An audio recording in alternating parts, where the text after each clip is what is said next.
Well, I'd like to thank Jim for all the work he's put in on this. This is quite an undertaking, and largely it's his thoughtfulness and his hard work in putting this together, to assembling it, and then getting the results. And I think it's been a very worthwhile effort. It gives us some sort of a feedback from the community, and it kind of brings us to see what the important points are here. And one thing to be noted is that this Lincoln Yards proposal is only a proposal for a portion of this North Branch corridor, and even of the north portion of the North Branch corridor. There's a lot of other things to come. There's a lot of things that are happening now. We've just seen there's a residential proposal on Webster and Elston that's been approved. There's we Sheffield Neighbors had a zoning proposal for conversion of a factory building right across to the east of this on Southport. So the area that's involved in this, Lincoln Yards, is impetus for a lot of other things that are happening. Both Sterling Bay acquiring other properties and other developers and people having an interest in getting in on this. And so it has a great potential for the neighborhood, it has a potential for the city, and there's a lot to be done as far as trying to calculate out things like Sterling Bay's presentation of what the benefit would be to the city, how much money this would bring in for taxes and so forth. But we have there are formulas for zoning increases in the area. There's a formula for converting property from manufacturing to other uses, and part of that comes back to this community in theory, and 30% of it goes to other places in the city. There's a TIF district that's been proposed for this district. So the question is, when this property is developed, which is a lot of it is no longer has any use because the buildings have been demolished, there's going to be an increment in the taxes. But where is that tax money going to go? Is it going to go to the schools and everything else that we are concerned with, or is it going to just go to improvements into this area? So there's a lot of questions, and as we've seen from the survey, one of the most important things is transportation, congestion. We know how crowded our area is now already, and what it will be in the future. And so we've asked Larry Bennett, who's Professor Emeritus at DePaul University and is now the president of North Branch Works, which has been formerly with the Lead Council and has been working with the industrial companies that were there and are still there in the area. And I wanted to have him give us his observations on, in particular, some of the transportation issues here. So Larry? Yeah, thanks.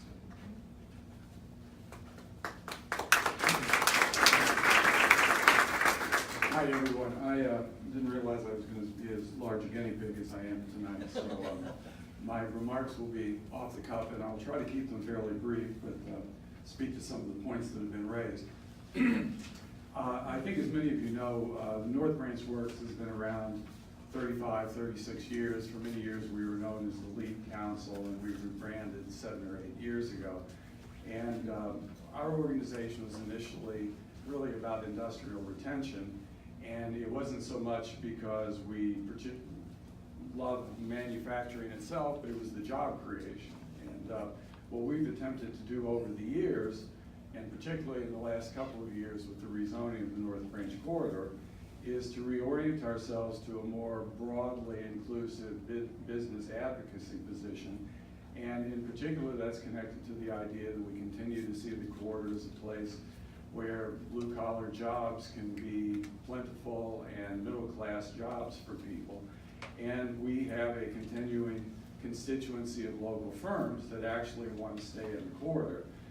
There isn't going to be heavy manufacturing to speak of in the North Branch corridor in the future, but there is going to be light manufacturing and specialty producers. There is going to be wholesaling. There's going to be some degree of warehousing. And our view is we would like to see the development in the North Branch corridor, including the Lincoln Yards development, contribute to basically a mixed-use area in which older incumbent firms can coexist with residential communities, and the new kind of commercial, retail, and office development that's going to come in can coexist with the other two as well. To speak for the firms that my organization represents, I think probably the infrastructure transportation issue is the biggest interest in what's going to happen in the North Branch corridor in the coming years. One group of constituents are these organizations or firms like Prairie Materials, Big Ann Paving, Ozinga, defined in the North Branch Framework Plan as critical services because they provide the building material and the infrastructure material which permits the development in this section of the city and in the downtown area. And they want to stay in the North Branch corridor, and in particular they also need to have river access in terms of moving material in and out. I think they're taking a very progressive view in terms of thinking about their environmental sustainability and their ability to coexist with the folks living around them and other kinds of businesses. But as you all know, they have a lot of trucks coming and going.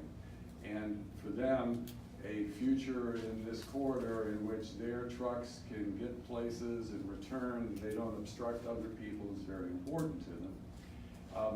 The other constituent firms are firms that actually have a bigger employment base now, firms like C.H. Robinson or Mars Wrigley with the Global Innovation Center, and I think their concern in upcoming years is their employees being able to get to work in an easy enough fashion. C.H. Robinson, the new building, has over 1,000 employees, and they may increase that by 50% over the next several years, and so that's going to be a big issue for them. A particular proposal that North Branch Works is developing right now in conjunction with the Chicago Department of Transportation is what we're calling the Limited Infrastructure Accessibility Project.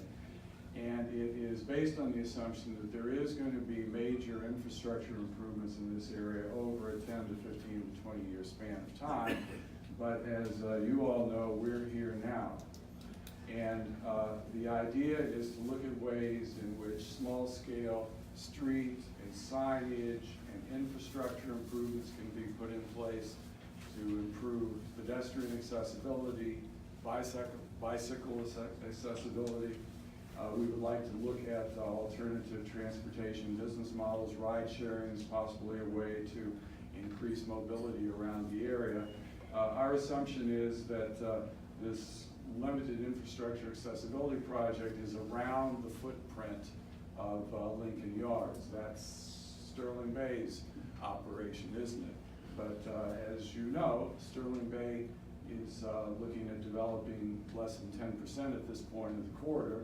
There's a lot of the rest of the corridor which is going to continue to be an important area for you, and I think it continue to be a significant business corridor.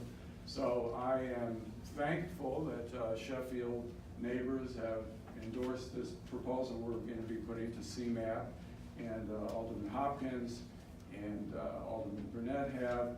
I'm looking right in Michelle's face, and I think that she will support it as well.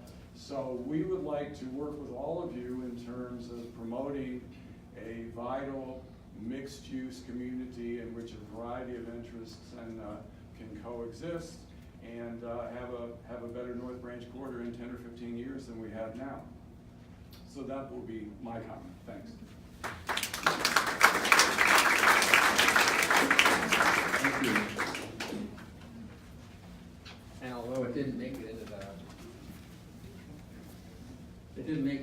top 10, Larry, we did ask the question, how important is a modest percentage of residential workforce housing units for area workers making median area wages in lieu of the developer making contributions to the city's affordable housing fund, or maybe not even in lieu?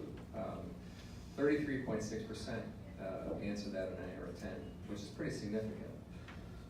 That's what I mean. That's just one example of a lot of other information that we have that we didn't present tonight because we didn't want to be so data heavy. But it will be publicized and it will be made public so that we could all review it, and hopefully, and I'm sure Sterling Bay will be interested in reviewing it, and it will help make Sheffield's conversation with them even more impactful, hopefully, in a positive way towards a successful development. So at this point, I would like to invite up our 3 aldermen to our desk here up front. And not to put you in the spotlight, but we're going to put you in the spotlight. Although I think you all love the spotlight. Could be wrong, could be wrong. We have a massive development project which is being reviewed by the city. And like any development of any scale, it is clear that as long as its impact is positive towards our community, the majority of residents, 68.5% in our survey, will support the final project. So what I thought we would do is we would go through the top 10, and I know all the topics you just saw the summary of that list. And I'm going to try to get that list back up. But well, first of all, do you want to say anything about the general introduction, or you just want me to? Sure, yeah, thank you, yeah, Jim. Please, Alderman Hopkins. I did take a glance at the slide for the top 10, and not only do I agree with it, I think I agree with the ranking. It's probably congruent with what my order of priorities would be in the top 10. So just remarkable work, and I want to commend Sheffield Neighbors for this undertaking. The data that's come back, the comments, are extraordinarily valuable to this process.